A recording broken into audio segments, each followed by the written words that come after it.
Hamas dan Israel sepakat untuk memperpanjang gencatan senjata di Gaza 1 hari lagi.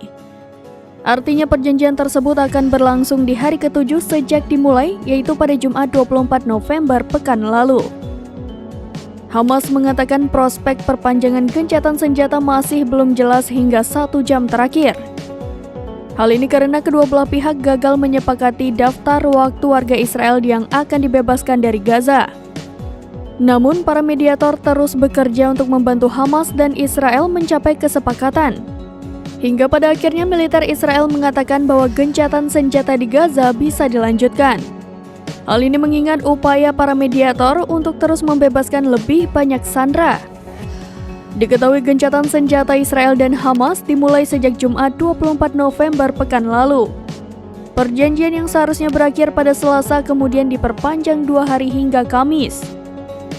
Selama gencatan senjata, kedua belah pihak sepakat untuk menghentikan permusuhan sementara dan melakukan pertukaran sandera. Sejauh ini, Hamas telah membebaskan 60 sandera Israel dengan imbalan 180 tahanan Palestina.